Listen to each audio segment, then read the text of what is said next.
សមាគមសហគ្រិនស្ត្រីកម្ពុជានៅខេត្តកោះកុងបាននឹងកំពុងបង្កើនការកសាងចំនួនស្ត្រីជាសមាជិករបស់ខ្លួនដើម្បីពង្រឹងវិស័យអាជីវកម្មនិងលើកកម្ពស់សេដ្ឋកិច្ចក្នុងសហគមន៍គ្រាបង្កើតសមាគមបានជាង1ឆ្នាំកន្លងទៅនេះ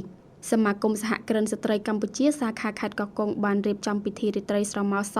Gala Dinner CWEA កោះកុងក្រោមប្រធានបទសិទ្ធិសមភាពនិងភាពអង្អាចនៃនារីសម័យសន្តិភាពដើម្បីរំលឹកខួប1ឆ្នាំនៃការបង្កើតសមាគមនេះឡើងលោកស្រីថុងណាត់យ៉ាប្រធានសមាគមសហគ្រិនស្ត្រីកម្ពុជានៅខេត្តកោះកុងថ្លែងនៅយប់ថ្ងៃទី25ខែមិនិនាឆ្នាំ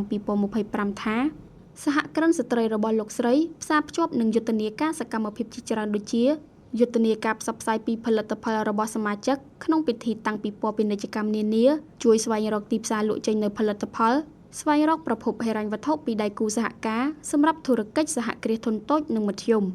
លោកស្រីថុងណាត់យ៉ាពន្យល់ទៀតថាបេសកកម្មរបស់សមាគមសហគ្រិនស្ត្រីកម្ពុជានៅខេត្តកោះកុងនឹងចូលរួមចលនាដើម្បីជួយបង្កើននឹងការកសាងចំនួនស្ត្រីជាសមាជិកសម្រាប់ឆ្ពោះទៅរកភាពជោគជ័យក្នុងអាជីវកម្មឲ្យបានច្រើនដើម្បីជះឥទ្ធិពលជាវិជ្ជមានក្នុងសង្គមជាតិ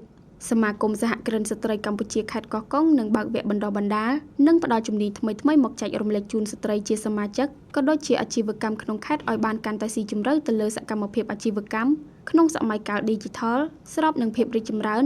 និងតម្រូវការទីផ្សារក្នុងពេលបច្ចុប្បន្នលោកជំទាវមិថុនាភូថងអភិបាលខេត្តកោះកុងមើលឃើញច្រើនពីលទ្ធផលការងារស្នូលរបស់សមាគមសហគ្រិនស្ត្រីកម្ពុជានៅខេត្តកោះកុងដោយលោកជំទាវយល់ថាសមាគមនេះពិតជាបានសហការនិងធ្វើសកម្មភាពជាច្រើនជួយអប់រំបណ្ដុះបណ្ដាលពង្រឹងគុណភាពផលិតផលនិងផ្សព្វផ្សាយបានកាន់តែទូលំទូលាយពីផលិតផលដែលមានស្រាប់ទៅកាន់ទីផ្សារក្នុងរយៈពេលជាង1ឆ្នាំនេះលោកជំទាវអភិបាលខេត្តរំលេចទៀតដែរថារាជរដ្ឋាភិបាលកម្ពុជាបានចាត់ទុកស្ត្រីជាស្នូលឆ្អឹងខ្នងមួយដ៏សំខាន់ក្នុងការចូលរួមចំណែកអភិវឌ្ឍសេដ្ឋកិច្ចជាតិដែលផ្ដោតលើមូលធនមនុស្សការលើកកម្ពស់វិស័យ Genderអប់រំសុខភាពផ្ដល់ភាពអង្អាចនិងការដឹកនាំគ្រប់កម្រិតតាមស្ថាប័ននីមួយៗរីឯលោកស្រីច័ន្ទភារីប្រធានសមាគមសហគ្រិនស្ត្រីកម្ពុជាក៏បានកោតសរសើរព្រមទាំងវាយតម្លៃខ្ពស់ពីកិច្ចប្រឹងប្រែងសមាជិកនៃសហគ្រិនស្ត្រីកម្ពុជានៅខេត្តកោះកុងទន្ទឹមនោះលោកស្រីជំរុញឲ្យមានការគៀងគរសមាជិកបន្ថែមចូលក្នុងសហគ្រិនស្ត្រីនៅខេត្តកាន់តែច្រើនដោយផ្ដោតលើការងារជួយស្ត្រីគ្នាឯងទៅអនាគត